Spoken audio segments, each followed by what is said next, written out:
Bonjour, Caroline. Bonjour, je suis Geneviève Riche. Bonjour. Bonjour, Madame. Bonjour, Christine. Bonjour, Madame. Bonjour, Christine.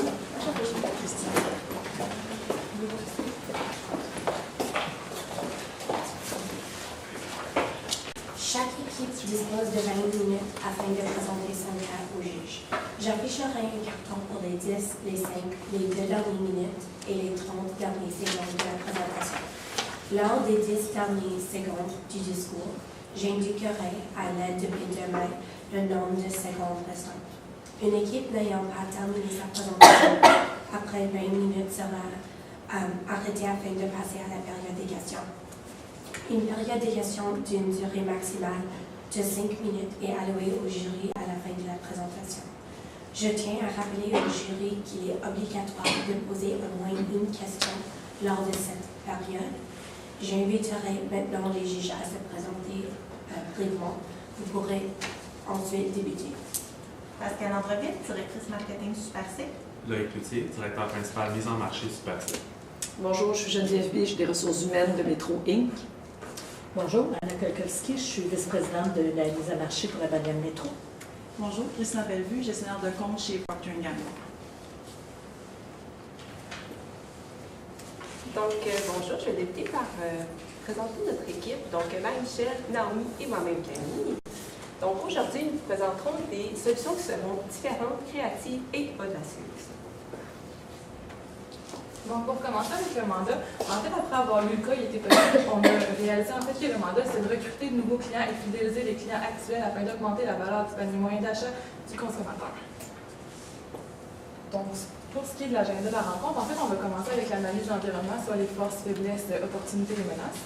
Ensuite, on va aller du côté de la concurrence.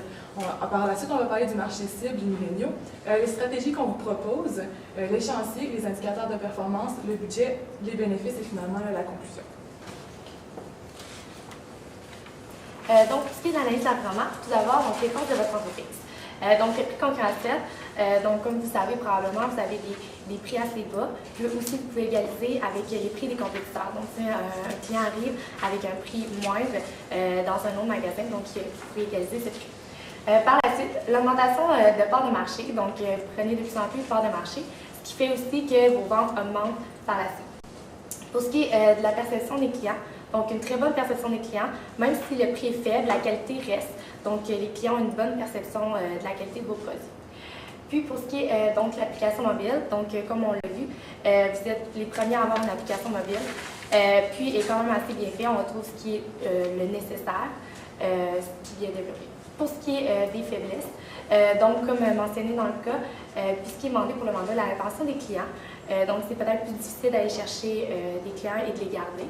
La différenciation, donc comme la plupart des épiceries, tout ce qui est dans le marché de l'alimentation peut se ressembler. C'est difficile, c'est quand même la même gamme de produits, donc beaucoup de produits.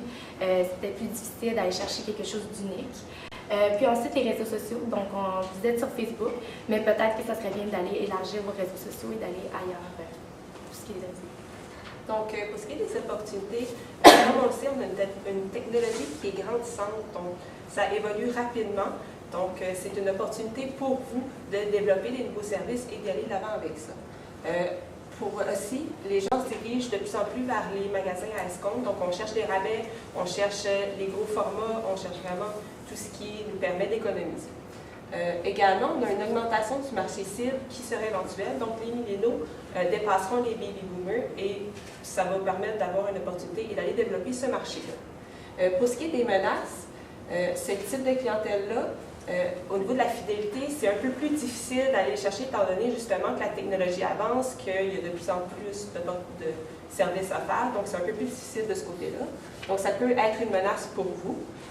Également, les clients sont sensibles au prix, donc il faut vraiment suivre le marché, vraiment établir nos prix en fonction de ce qu'il y a à faire, donc ça peut vraiment être une menace. Le nombre de visites dans les succursales, c'est un peu plus difficile aussi. Les gens préfèrent aller vers les restaurants, ce qui est rapide, les mets déjà préparés, donc ça peut être aussi une menace pour qu'est-ce qui sera proposé. Également, on a une concurrence qui est féroce. Donc, pour ce qui est de la concurrence, On en établit 4, donc la conventionnelle, l'escompteur, les distributeurs hors secteur et les géants de commerce. Conventionnelle, c'est vraiment, par exemple, métro, IGA, vraiment tout ce qui est un peu plus épicerie, que je pourrais dire un peu plus fine. Par la suite, il y a les escompteurs, vraiment tous les magasins à grande surface, donc vraiment Super C, Maxi, etc. Par la suite, on a les distributeurs qui est hors secteur, donc tout ce qui est comme pharmacie, qui offre un petit secteur d'alimentation dans cet établissement-là. Et par la suite, on a les géants du commerce, donc Amazon, qui offre également le service d'alimentation qui est possible d'acheter sur la site. Donc, pour ce qui est du marché cible, comme on l'a dit, c'est vraiment les milléniaux. Cette gamme-là se caractérise vraiment par... sont vraiment plus sur Internet. On va de moins en moins dans les magasins physiques. On préfère vraiment les plats préparés. On va dans les restaurants. On aime que ce soit rapide. On aime économiser. Donc, c'est vraiment ce qui caractérise le marché cible. Toutefois, on va viser ce marché cible-là, mais on va continuer à établir des solutions là, pour la clientèle actuelle. Donc, pour ce qui est des stratégies, nous avons décidé de vous en proposer 3. Donc, la première, c'est vraiment la marque privée. Donc, tout ce qui est vraiment un peu plus les marques spécifiques que vous offrez. Par la suite, la deuxième, ça va être l'application mobile. Donc, ça va être vraiment de la modifier, d'augmenter vraiment son utilisation pour le marché cible. Par la suite, la troisième, ça va vraiment être le commerce en ligne. Donc, offrir une plateforme transactionnelle sur votre site. Donc, d'abord, pour ce qui est de la marque privée, la première solution qu'on vous apporterait, ça serait des plats préportionnés. Donc, ce qu'on parle de plats préportionnés, peut-être que vous avez déjà vu ça, c'est des boîtes avec lesquelles on a déjà tous les ingrédients, puis déjà, comme on disait, préportionnés. Donc, pour une salade, on pourrait avoir déjà la quantité de raisins dans un petit plat, avoir la vinaigrette déjà faite. Donc, encore là, la salade, ça va être, si c'est pour 4 personnes, on peut avoir une pomme de salade. Si c'est pour 6, on pourrait avoir 2 pommes de salade dans la boîte. Donc, c'est vraiment préfait. Tout ce qui reste à faire pour le client, c'est de l'assembler. Donc, c'est de faire la recette, suivre les étapes de la recette. Les boîtes aussi peuvent se faire pour plusieurs recettes. Donc, on choisit les recettes. Ça peut être pour 4 personnes, comme on dit, 6 personnes. Ou bien aussi, on peut choisir 5 sortes de repas. Donc, c'est vraiment, comme on dit, on cherche les milléniaux. Donc, ceux qui ont moins de temps. En plus, on économise dans ce qui est de l'argent parce qu'on paye pour quelque chose qu'on ne gaspille pas. Donc, c'est vraiment plus rapide quand même. On ouvre la boîte, tout ce qui reste, c'est assemblé, cuisiné, comme on dit. Fait que c'est vraiment une belle option. Puis, ça va aller avec la marque privée. Donc, c'est d'utiliser avec votre marque privée des ingrédients assemblables, utiliser peut-être aussi les associés qui sont peut-être des cuisiniers, vraiment d'aller créer avec la marque privée les plats préportionnés qui seraient vraiment une catégorie haute de vos produits. En fait, si je peux ajouter avec les plats préportionnés, c'est qu'on veut créer avec l'application, vous allez voir plus tard, là, il va y avoir des abonnements qui vont être mensuels ou bimensuels, tout dépendamment de ce que le client veut, mais ça va être une transaction qui va être déjà faite. Comme ça, il n'aura pas besoin de s'en occuper, la carte va être déjà rentrée dans son compte, donc il va recevoir ses boîtes une fois ou 2 semaines, une fois par mois, tout dépendamment de ce que le client désire. Là. Comme ça, il y a des tracas qu'il n'y a pas à avoir non plus. Pour poursuivre avec le porte-parole, en fait, on a décidé que Super C devait être représenté par quelqu'un. On avait pensé à Catherine Levac ici. Catherine Levac est une humoriste quand même assez reconnue, là, qui est très drôle, qui est beaucoup près de son public également. Catherine Levac est connue aussi pour sa grande perte de poids qu'elle a fait là, les dernières années. On veut amener ça ici pour qu'on puisse, dans le fond, représenter Super C du côté de la santé, en fait, la santé et le bien-être. Comme ça, Catherine Levac va pouvoir faire ça. Ce qui va faire un lien avec la philanthropie ici, c'est que Catherine Levac était beaucoup axée sur l'anorexie, la boulimie également, donc les problèmes reliés à l'alimentation. Ce qu'on veut faire, c'est qu'elle milite beaucoup contre ça, parce que les gens ont beaucoup pensé que c'était comme ça qu'elle avait perdu son poids, mais on veut venir mettre un axe ici avec les plats préportionnés. Donc, à chaque plat préportionné que les gens vont acheter, il va y avoir une petite portion d'argent qui n'a pas nécessairement été déterminée tout de suite, mais qui va être remis à une fondation là, pour l'anorexie et la boulimie. Comme ça, c'est Catherine Levac qui va vraiment mettre ça là, de l'avant. Ensuite, pour ce qui est des dégustations, ça va être vraiment, on ne veut pas que ça soit conventionnel avec quelqu'un qui fait déguster les produits à l'épicerie. On veut que ça soit vraiment des kiosques, que c'est libre service en fait. Donc, ça va être vos mets préparés qui vont être là, qui vont être dégustés tout dépendamment du secteur dans lequel se trouvent. Donc, si c'est des fruits et légumes, ça va être dans les fruits et légumes. C'est des gens qui vont pouvoir se servir, qui vont pouvoir déguster en fait, qui vont voir le produit, pouvoir en fait le tester pour voir si c'est à leur goût en fait. Puis si je peux me permettre, dans le fond, le fait d'ajouter un porte-parole et la philanthropie, ça va vraiment vous permettre de vous rapprocher de la clientèle et éventuellement de la fidéliser. On voit un peu une tendance là, au travers des entreprises qu'on désire vraiment se rapprocher de la clientèle et aussi du côté du client, on désire que l'entreprise soit proche de nous et qui nous permette justement de voir qu'elle est impliquée. Donc ça va nous permettre justement d'aller chercher un nouveau marché cible et vraiment d'augmenter nos ventes. Donc, pour ce qui est de la deuxième stratégie d'application mobile, on va commencer avec une carte fidélité. La carte fidélité, elle va permettre de créer un compte client aux gens. Comme ça, ils vont pouvoir s'inscrire. La carte fidélité va servir aussi de lien entre l'application, entre le site Internet et entre les transactions qui sont faites à l'épicerie. Donc, la carte fidélité va permettre d'accumuler des points qui vont être redonnés en argent aux clients, un peu comme Métro, vous le faites aussi. Cette carte fidélité-là va permettre de retenir les habitudes d'achat des clients, en fait. Comme ça, sur l'application, les transactions vont être enregistrées. Comme ça, le client va pouvoir voir qu'est-ce qu'il a acheté. Vous allez pouvoir savoir également qu'est-ce que le client achète pour ensuite lui envoyer des infolettes qui vont être personnalisées avec qu'est-ce qu'il achète. Comme si moi, par exemple, je vais à l'épicerie, j'achète des raisins souvent. Une journée, je vais aller à l'épicerie, puis les raisins vont être en rabais, vous allez pouvoir m'envoyer une notification pour me dire aujourd'hui, les raisins sont en rabais, Marie-Michel, tu peux penser à en acheter en fait. Ensuite, pour la géolocalisation, ça va être une carte GPS qui va être dans l'application. Qui va nous permettre de voir si, admettons, on est en déplacement, permettre de voir les supermarchés se trouvent où à proximité de nous, pour trouver facilement notre épicerie pour pouvoir aller faire nos commissions, en fait. La géolocalisation, également, ça va permettre de trouver les produits dans les allées de l'épicerie. Comme ça, la personne fait son magasinage d'épicerie, va pouvoir entrer, je cherche les olives aujourd'hui, puis là, l'application va pouvoir lui dire, les olives vont être dans la rangée A, mettons, plus dépendant. Ensuite, pour faire la personnalisation, on veut vraiment, comme je le disais, venir faire ce que le client se sente approché par Super C, en fait, que l'application soit vraiment personnelle à lui, à ses goûts, à ses habitudes. Donc, on veut aussi y aller personnel avec le nom. Donc, on envoie des notifications avec le nom de la personne, avec ses habitudes d'achat, comme je l'ai expliqué plus tôt. Donc ensuite, pour les valeurs nutritives, c'est rajouter un onglet à votre application que vous avez déjà, donc valeurs nutritives, qui va pouvoir expliquer pour vos produits justement en lien avec les marques privées, soit des plats préportionnés ou les produits que vous avez déjà dans la marque privée, de donner toutes les valeurs nutritives, les calories, les ingrédients. Ça va pouvoir permettre aux consommateurs de vérifier avant, sauver du temps encore là. Puis on sait aussi que les menus sont de plus en plus axés sur l'alimentation, de bien manger, de savoir ce qu'ils mangent. Donc, ce serait vraiment une bonne idée pour vous de leur donner toute l'information disponible en tout temps pour les menus. Pour ce qui est de la commande, donc ça serait de faire préparer les commandes d'épicerie.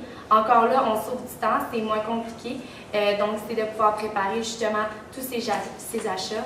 Ensuite, juste l'envoyer par son téléphone, puis dire à quelle heure qu'on va pouvoir y aller. Donc, mettons, je termine de travailler à 5 heures, je le fais sur l'heure du midi, à 5 heures, je pars juste chercher ma commande, je pars avec, donc c'est encore là moins de temps.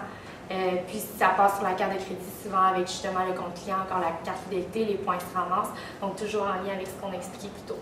Ensuite, l'onglet favoris sur votre application, ça serait d'avoir une place où que les gens puissent retenir leurs produits favoris.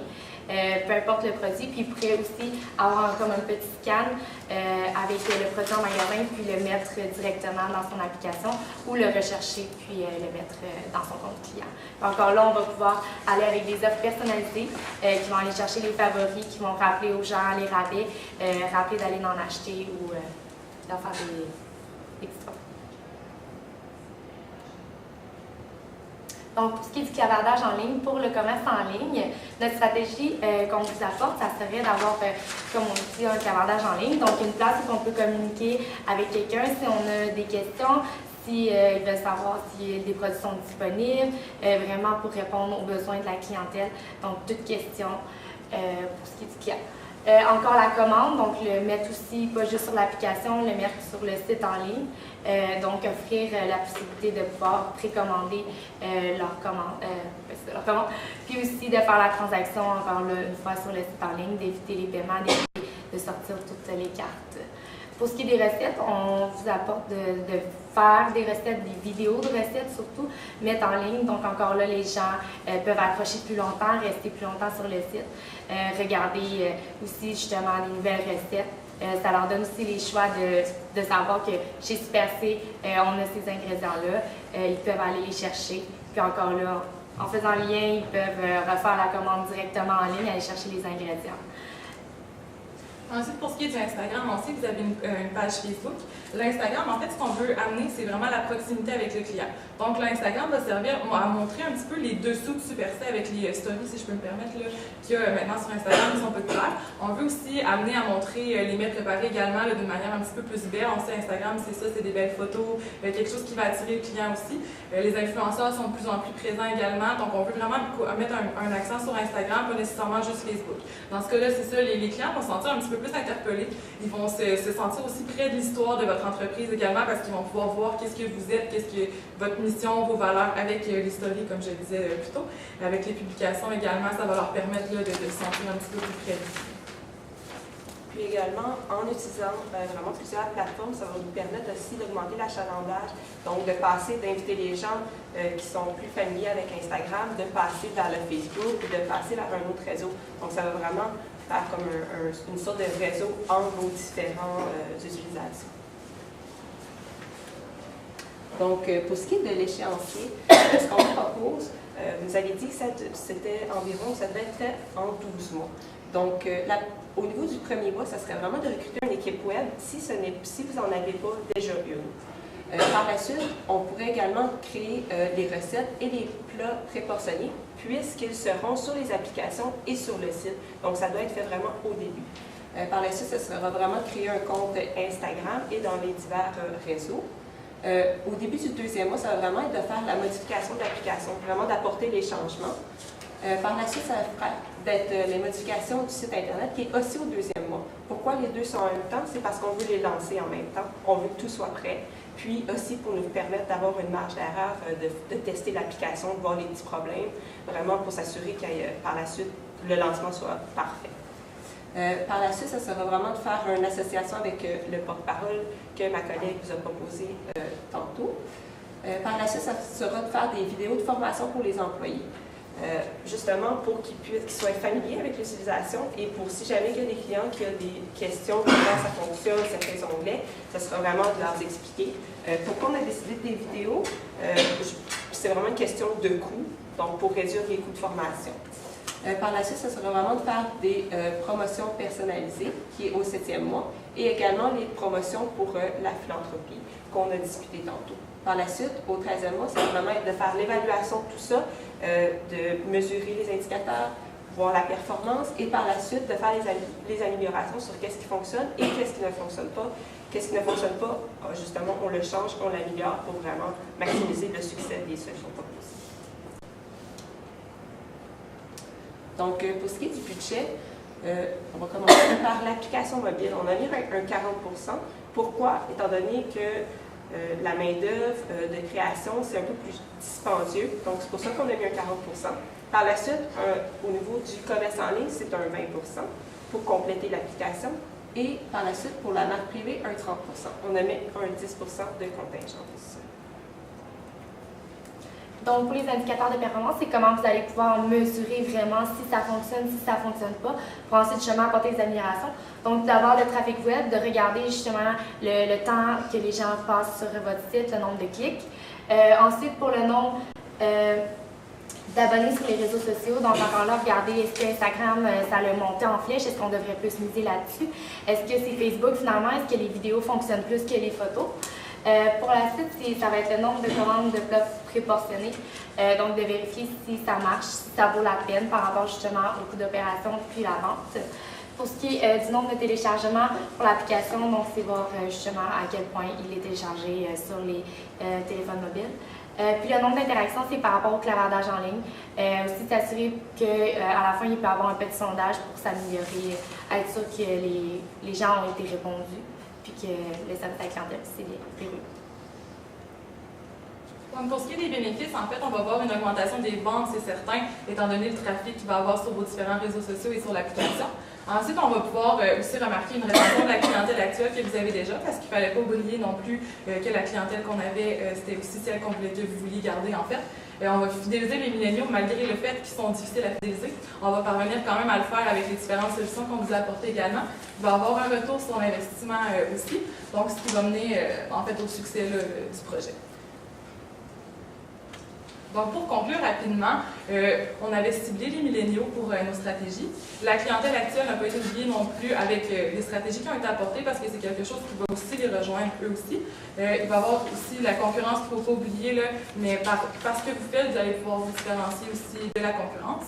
Les stratégies qu'on rappelle, c'était les marques privées, l'application, puis ensuite le commerce en ligne qui vont être modifiés, améliorés. On accorde aussi une importance à court terme, puis les bénéfices vont s'en suivre. Donc, on a parvenu à vous trouver des stratégies qui étaient différentes, créatives, audacieuses. Donc, on vous remercie. Merci. Merci.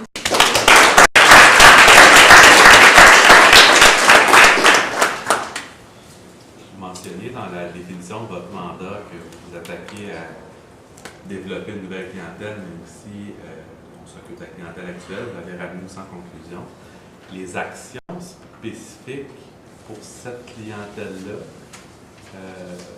ce serait laquelle vous prioriseriez dans vos actions pour la clientèle actuelle? Puis j'explique mon point. Les marges de manœuvre financières ne sont pas très élevées. On ne fait pas beaucoup de marge dans l'alimentation. Donc, je vais devoir désinvestir sur certaines actions actuelles que je fais pour investir dans les actions que vous proposez. Donc, comment on va jouer ça avec la clientèle actuelle? Bien, selon nous, on croit vraiment que ça va être la carte fidélité, étant donné que je crois que les gens, ça vient justement ça vient personnaliser vraiment l'offre. Ça va vous permettre aussi d'envoyer des offres personnalisées. Je crois que ça engendre peut-être pas nécessairement des si grands coûts que faire des nouvelles recettes, faire les plats préportionnés. Puis les gens, je pense, sont assez adeptes, les milléniaux. On est adeptes des cartes de fidélité. On les ramasse toutes dans nos portefeuilles. Dans les bénéfices de votre stratégie, vous mentionnez entre autres un retour sur investissement. Par contre, on n'a pas quantifié de budget, puis il y a certains indicateurs de performance qu'on n'a pas, augmentation des ventes, augmentation des transactions, panier moyen. Comment on va faire pour calculer le retour sur investissement dans ce cas-là? Comment vous pouvez affirmer qu'il va y avoir un retour sur investissement positif? Bien, en fait, c'est sûr si on n'a pas nécessairement mis dans les indicateurs de performance les ventes, mais c'est sûr que ça va être, on va pouvoir les voir aussi, comme vous avez mentionné, le panier va être étudié également. C'est sûr qu'avec des chiffres, ça va être plus facile de voir qu'est-ce qui va revenir. Mais on l'a mis en pourcentage dans le cas-ci parce qu'on ne voulait pas s'avancer non plus sur des chiffres qui étaient pas nécessairement corrects. Mais vous avez quand même fait allusion à une augmentation au niveau des ventes. Qu'est-ce qui indique qu'il va y avoir une augmentation? Si moi, je suis déjà cliente chez Super C, mais que dorénavant, j'utilise l'application pour faire ma commande, ça ne crée pas d'augmentation de prix, d'augmentation de vente. Je vais tout simplement changer mon mode d'utilisation. En fait, mettons qu'on parle de vous, mais pour la clientèle un peu plus jeune, on le sait, la technologie va vite, on utilise beaucoup d'applications et on le sait tous, ça s'en va vers là. Puis, en même temps, on va réduire les coûts. Comme on le sait, si je fais allusion à Amazon, on peut avoir des produits, des mille et des mille de produits et on n'a même pas d'employés physiques, oui, dans les entrepôts, mais ça va réduire les coûts. Puis l'utilisation, justement, les jeunes s'en vont vers là. C'est facile d'accès, on embarque sur Internet, ça prend 5 minutes, puis on peut avoir plusieurs produits. Donc, automatiquement, c'est sûr que ça va avancer les ventes. On n'a pas, à part Amazon, il n'y a pas de service au niveau de l'alimentation qui offre encore ça. Donc, c'est automatiquement, c'est sûr qu'on va avoir une augmentation des ventes au niveau de ça. Et ce qui va faire augmenter les ventes aussi, c'est le fait que les clients vont être fidèles maintenant, Ouais. ce qui a un petit peu plus de difficulté à faire en ce moment. Là, les clients vont être fidèles, ils vont vouloir revenir chez Super C, donc ça va augmenter de ce fait même les ventes. J'ai une question aussi. Super C, c'est une bannière qui est considérée comme étant un escompteur, donc les prix, la valeur, c'est très important. J'aimerais comprendre un peu comment votre plan par rapport aux marques privées, surtout par rapport à la porte-parole, Catherine Levac par exemple, pourrait aider Super C justement à mieux se positionner par rapport à la qualité, rapport qualité-prix, la valeur, puis la sensibilité au prix. Comme je l'ai expliqué tantôt, les gens recherchent le marketing un peu plus relationnel, donc envers les gens. Donc, c'est important de voir la facette de l'entreprise. Donc, Catherine Levac, comme on l'a expliqué tantôt, au niveau de la santé, c'est une personne qui prône l'alimentation, qui prône vraiment le bien-être. Donc, c'est intéressant, justement, c'est vraiment ça qui va vous apporter le fait que les jeunes vont aller vers ça, ils vont se dire, elle a réussi à s'alimenter là, moi aussi, je veux faire ça. c'est vraiment l'image un peu qui va vous aider justement à augmenter les ventes par le porte-parole. Est-ce que vous diriez à ce moment-là que les milléniaux sont plus sensibles à l'aspect relation-valeur que l'aspect prix? En quelque part, oui, parce qu'il y a certains produits qui sont un peu plus dispendieux, mais qu'on désire se procurer parce que ça nous procure un certain plaisir ou un certain bien-être. Donc, oui. Tantôt, dans les indicateurs de performance, vous avez une mesure là, du nombre de personnes qui vont adhérer, mais vous n'avez pas la mesure d'engagement dans le temps. Parce que ça, il n'y a rien de plus facile que d'embarquer sur une application mobile, mais après ça, tu t'en sers plus jamais. Fait quelle mesure vous mettriez pour voir si dans le temps, les gens restent, les gens continuent d'être engagés? Ça serait par... Ça va être quoi la mesure de succès de ça? Par l'utilisation, si par exemple on met la carte fidélité dans l'application, automatiquement les gens vont devoir utiliser l'application pour scanner le code, on pourrait dire. Là. Donc ça va être un trafic à long terme, à moins qu'on décide d'enlever la carte fidélité. Et encore là, les gens, c'est très rare quand que c'est gratuit et que ça donne des points que les gens s'enlèvent de ces programmes-là. Ça va vraiment être de mesurer l'utilisation de l'application par ce biais. Puis encore là aussi, vos coupons, vous voyez, j'imagine, une fois qu'ils l'utilisent, les coupons rabais. Et encore là, ça donne une indication, est-ce qu'ils n'utilisent pas les rabais, est-ce qu'ils restent là, ils expirent et ne sont pas utilisés. La vérification. Merci.